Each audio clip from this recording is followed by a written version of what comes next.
अस्सलाम वालेकुम मोअज़्ज़िज़ सामीन। तो कैसे हैं आप? उम्मीद करता हूँ आप सब बहन भाई खैरियत से होंगे। सब्ज चाय से कैंसर का इलाज भी मुमकिन है।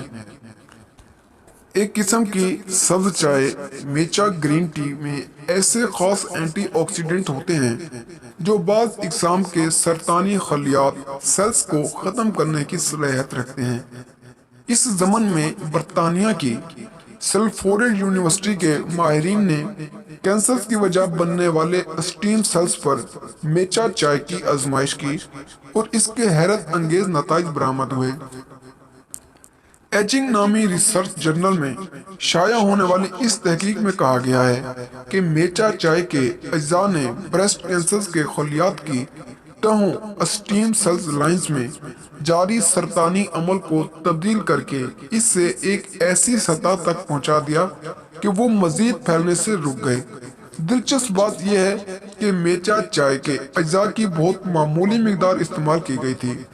माहिरीन ने यह भी देखा कि कैंसर स्ट्रीम सेल के फरोग में अंदरूनी स्किलिंग के पूरे निज़ाम में मेचा चाय ने एम टी और आर सिग्नल्स पर असर अंदाज होकर 40S राइबोसोम को कमजोर बनाया ताकि कैंसर मजीद न फैले।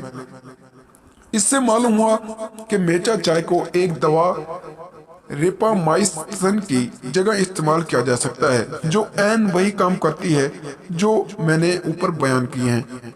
इस पर तहकीक करने वाले प्रोफेसर माइकल लियस्टी कहते हैं कि सब्ज चाय की ये किस्म बहुत से तिब्बी फायदे रखती है, लेकिन इससे कबल इसको वो पूरा निज़ाम समझना होगा जो चाय को इस काबिल बना रहा है। तजर्बा गाह में ब्रेस्ट कैंसर के खलियात धीरे धीरे सूखने लगे और इसके बाद खत्म होना शुरू हुए, जो एक इनकलाबी अमल है। वाज़ा रहे कि सब्ज चाय की बहुत सी इकसाम है और मेचा ग्रीन टी पाकिस्तान के बड़े स्टोरों में मिल सकती है। और अगर आपको हमारी वीडियो पसंद आई हो तो वीडियो को लाइक करें और चैनल को सब्सक्राइब करें। तो मिलते हैं अगली वीडियो में, तब तक के लिए अल्लाह हाफिज।